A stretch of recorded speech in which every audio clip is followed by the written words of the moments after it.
Hello दोस्तों, मैं Rahul Singh AB star classes में आप लोगों का स्वागत करता हूं। जैसा कि हम लोग देख रहे हैं ग्लोब, आज इसी के बारे में जानेंगे कि ग्लोब में क्या होता है, ग्लोब जो होता है किसका रूप है और इससे कौन सी घटनाएं होती है, इसके वो किस आधार पर बनाया गया है। ठीक है, तो इन सब से भी बहुत सारे क्वेश्चन हमारे एग्जामों में मिलते हैं, तो आज हमने इसी टॉपिक पे वीडियो बनाया है। अगर वीडियो पसंद आता है तो आप लाइक कीजिए, कमेंट कीजिए और इसी प्रकार की वीडियो और चाहते हैं तो आप चैनल को सब्सक्राइब कीजिए। ठीक है, तो इस प्रकार के क्वेश्चन आपके यूपीएससी, बीपीएससी, बिहार पुलिस से लेकर आपको रेलवे, बैंकिंग और मतलब सभी कॉम्पिटिटिव एग्जाम में लगभग क्वेश्चन 2-3 या 1-2 जरूर डालते ही हैं क्वेश्चन। ठीक है, तो इस प्रकार के क्वेश्चन हम देखेंगे कि कहाँ से और किस प्रकार से क्वेश्चन डालते हैं। ठीक है, चलिए दोस्तों, तो देखते हैं कि क्वेश्चन किस प्रकार से पूछे जाता है एग्जामों में। ठीक है, जैसा कि हम लोग ग्लोब जानते हैं, यानी पृथ्वी का एक संरचना मान सकते हैं, पृथ्वी का एक प्रतीक रूप माना जा सकता है और पृथ्वी के बारे में ही जो अध्ययन करेंगे, पृथ्वी का जो स्वरूप है उसी के बारे में अध्ययन करेंगे, जिसको हम लोग क्या बोलते हैं, ग्लोब बोलते हैं। ठीक है, चलिए, तो कहता पहला है स्टेप में जो हम पॉइंट वाइज करके क्वेश्चन इस प्रकार से पूछे जाते हैं, ध्यान से देखिएगा और इसी प्रकार के क्वेश्चन आपके एग्जामों में भी मिलेंगे। तो कहता क्वेश्चन है, ग्लोब पृथ्वी का एक प्रतीक माना जाता है। क्या माना जाता है? ग्लोब एक प्रतीक माना जाता है। किसका? पृथ्वी का। कभी कभी छोटे छोटे एग्जामों में पूछे जाते हैं कि ग्लोब क्या है, तो ग्लोब जो है पृथ्वी का एक प्रतीक माना जाता है, संरचना माना जाता है। ठीक है, उसके बाद कहता है, एक चीज इसमें हम पहले बता देते हैं कि ये जो रेखा जो होती है, ये रेखा जो होती है, इसको हम लोग क्या बोलते हैं? देशांतर रेखा बोलते हैं। ठीक है, इसको क्या बोलते हैं हम लोग? देशांतर रेखा बोलते हैं। और जो इस प्रकार से खींची गई है, जो इस प्रकार से लाइन जो खींची गई है, उसको हम लोग अक्षांश रेखा के रूप में जानते हैं। ठीक है, अब हम लोग देखते क्या है कि इसमें क्वेश्चन आपको बनता है यहां से कि उत्तरी ध्रुव से दक्षिणी ध्रुव को मिलाने वाली रेखा को क्या कहते हैं, यानी कौन सी रेखा कहते हैं? तो कौन सा रेखा कहते हैं? देशांतर रेखा कहते हैं। यानी उत्तर से दक्षिण की ओर जो रेखा मिला हुआ है उसी को हम लोग क्या बोलते हैं? देशांतर रेखा के रूप में जानते हैं। चलिए, फिर कहता है पूरब से पश्चिम की ओर, यानी पूरब से, इधर पूरब हो गया, इधर पश्चिम हो गया, तो पूरब से पश्चिम की ओर जो मिलाता है रेखा, उसको कौन सा रेखा बोलते हैं? अक्षांश रेखा के रूप में जानते हैं। तो पूरब से पश्चिम की ओर खींची गई रेखा को हम लोग अक्षांश रेखा के रूप में जानते हैं। ठीक है, अब आपके सामने क्वेश्चन आता है कि अक्षांश रेखा की कुल संख्या कितना है? अक्षांश रेखाओं की कुल संख्या कितना है? तो ध्यान रखेंगे, ये जो दिखाई दे रहा है भूमध्य रेखा, भूमध्य रेखा के ऊपर जितना हमारा अक्षांश रेखा बनता है उनका संख्या मेरा 90 होता है। यानी भूमध्य रेखा के ऊपर मेरा अक्षांश रेखाएं जो खींची जा सकती है वो कितनी खींची जा सकती है? 90 खींची जा सकती है।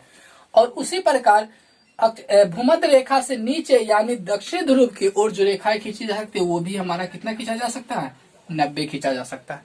ठीक है, तो इस प्रकार अगर हमारे क्वेश्चन में आता है, एग्जाम में आता है कि कुल अक्षांश रेखाओं की संख्या कितनी है, तो ध्यान रखेंगे एक चीज, 90 तो इसके नीचे होता है, 90 इसके ऊपर होता है, लेकिन एक जो भूमध्य रेखा होता है वो भी एक प्रकार का अक्षांश रेखा ही होता है। तो टोटल अगर बात किया जाए, टोटल अगर अक्षांश रेखा की बात किया जाए तो 90 + 90 प्लस भूमध्य रेखा, भूमध्य रेखा यानी टोटल कितना आएगा? ये 1 हो गया, यानी 181 आपका क्या हो गया? अक्षांश रेखा हो गया। कभी कभी ये क्वेश्चन में नहीं देता है, यानी ऑप्शन में आपका नहीं देगा, लेकिन अगर ऑप्शन में अगर ये देता है तो आपका फर्स्ट चॉइस यही होना चाहिए और यही राइट आंसर होता है। ठीक है, लेकिन अगर आपके आंसर में ये ना दे, 180 दे, तो वो उसको राइट हम लोग मान के चलेंगे।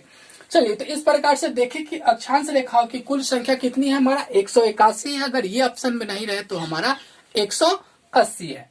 ठीक है, अब इस प्रकार देखते हैं, कहता है कि दो अक्षांश रेखाओं के बीच की दूरी हमेशा बराबर होती है। हर जगह जो दो रेखाओं जो होती है अक्षांश रेखा के, जैसे कि इन दोनों के बीच की दूरी इस प्रकार से 90 जो बनेगा और नीचे 90 बनेगा, उन सबों के बीच की दूरी समान होती है। और दूरी कितना होती है? तो 111 किलोमीटर होती है, यानी 111 किलोमीटर अक्षांश रेखाओं के बीच की दूरी होती है, जैसा कि यहाँ लिखा हुआ है।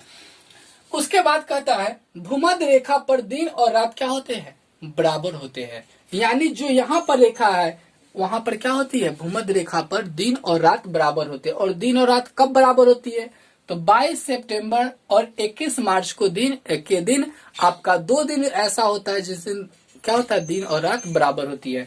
22 सितंबर और 21 मार्च के दिन, जैसा कि यहाँ लिखा हुआ है 22 सितंबर और 21 मार्च के दिन क्या होती है, दिन और रात बराबर होती है। तो कभी कभी ये भी क्वेश्चन में आ जाता है कि दिन और रात कब बराबर होती है, तो आपको ये भी चीज याद रखनी है क्योंकि यहाँ से भी क्वेश्चन बहुत सारे बनते हैं। आगे लिखा हुआ है विषुवत रेखा के समांतर खींची गई काल्पनिक रेखा को अक्षांश रेखा कहते हैं। यानी विषुवत रेखा के काल्पनिक खींची गई समांतर रेखाएं जो होती है उनको हम लोग क्या किस रूप में जानते हैं, अक्षांश रूप के जानते हैं। यानी जो ये अक्षांश रूप है, काल्पनिक जो रेखा खींचते हैं किसके, विषुवत रेखा के समरूप, तो उसको क्या बोलते हैं हम लोग, अक्षांश रेखा के रूप में जानते हैं। चलिए उसके बाद आता है अक्षांश रेखा का प्रयोग जो होता है कहाँ पर किया जाता है। तो अक्षांश रेखा का प्रयोग हमें आपको जलवायु मापने के लिए किया जाता है, और क्या होता है, ताप मापने के लिए भी अक्षांश रेखा का प्रयोग किया जाता है। तो इस प्रकार देखते हैं कि हमारा अक्षांश रेखा का प्रयोग 2 जगह पर किया जाता है, या तो ताप मापने के लिए, नहीं तो किसका, जलवायु का अध्ययन करने के लिए, यानी जलवायु के बारे में हमें कुछ पता करने के लिए इसका प्रयोग किया जाता है। ठीक है, इस प्रकार देखते हैं। और अगला पॉइंट है आपका, कहता है कि उत्तरी, यानी उत्तरी जो है 23.5 डिग्री जो है, यानी उत्तरी कहाँ गया, ऊपर में जो ये 23.5 डिग्री है, ये इसको बोलते हैं हम लोग कर्क रेखा के रूप में जानते हैं। जैसा क्या लिखा हुआ है 23.5 डिग्री को हम लोग क्या बोलते हैं, 23.5 डिग्री को कर्क रेखा के रूप में जानते हैं। और यहाँ पर जो होता है इसी दिन, जैसे कि यहाँ पर लिखा गया होगा, नहीं लिखा गया है, 21 जून को 21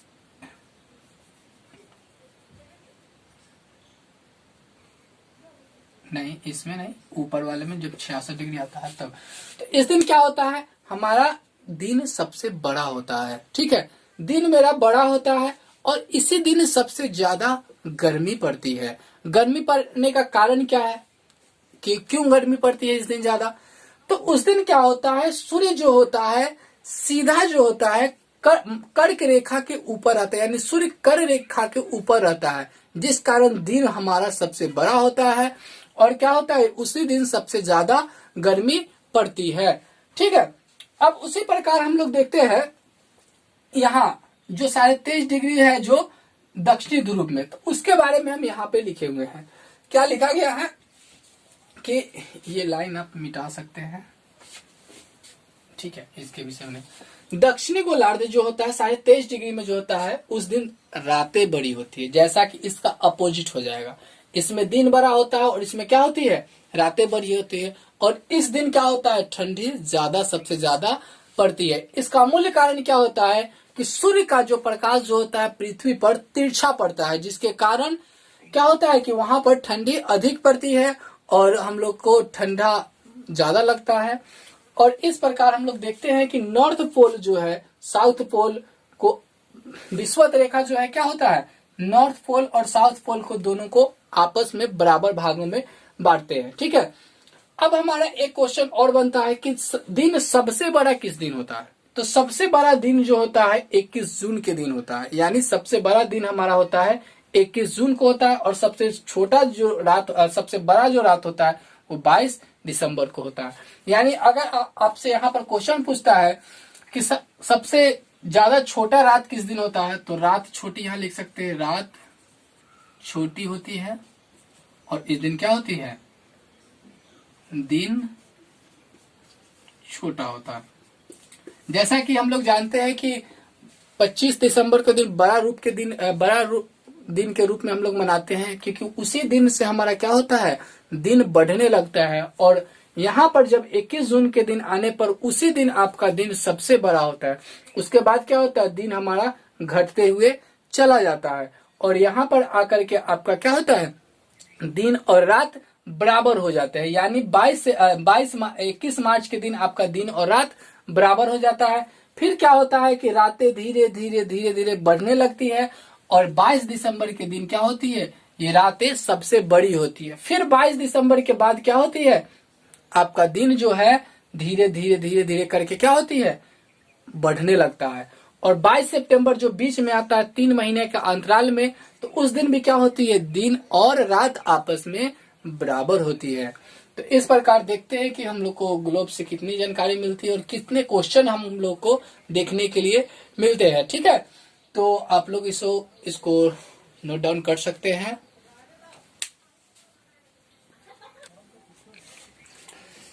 ठीक है दोस्तों, आप लोग नोट कर लिए होंगे। एक बार और हम रिपीट कर देते हैं कि क्या कैसे होता है।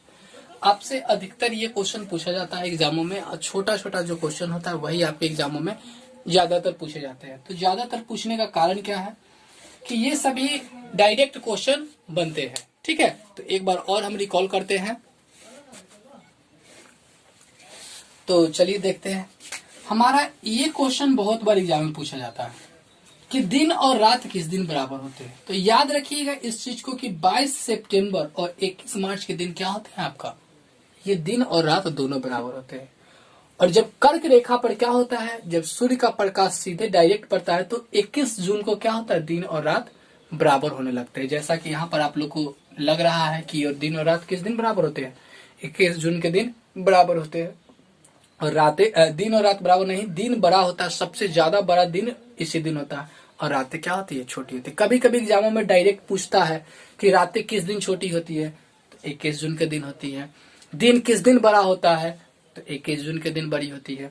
ठीक है, और सेम उसी प्रकार जब मकर रेखा पर क्या होती है, सूर्य की प्रकाश तिरछे पड़ती है, तो मकर रेखा पर 22 दिसंबर के दिन रात क्या होती है, सबसे बड़ा होती है, और दिन क्या होता है, छोटी होता है। तो दोस्तों इस प्रकार के क्वेश्चन एग्जामों में आपको मिलते होंगे और बनाते भी होंगे, लेकिन जब ये वीडियो पूरा अच्छी रूप से देख लीजिएगा, समझ लीजिएगा, तो इस प्रकार के क्वेश्चन आपसे नहीं छूटेंगे। उम्मीद करते हैं कि आपको ये वीडियो पसंद आया होगा। अगर पसंद आता है तो दोस्तों के पास शेयर करें। अगर किसी प्रकार की प्रॉब्लम हो तो आप कमेंट करके हमें बताएं, उसका हम सॉल्यूशन करेंगे। ठीक है, तो आई होप कि आप लोग को वीडियो आज पसंद आया होगा। तो वीडियो को लाइक कीजिए, कमेंट कीजिए, शेयर कीजिए दोस्तों के पास, और चैनल पे अगर नए हैं तो सब्सक्राइब कीजिए और बेल आइकन प्रेस कीजिए, जिससे नेक्स्ट वीडियो जो भी डालते हैं हम वो आपके नज़दीक पहुंचे और उससे आप लाभ प्राप्त करें। ठीक है, तो thank you for watching this video.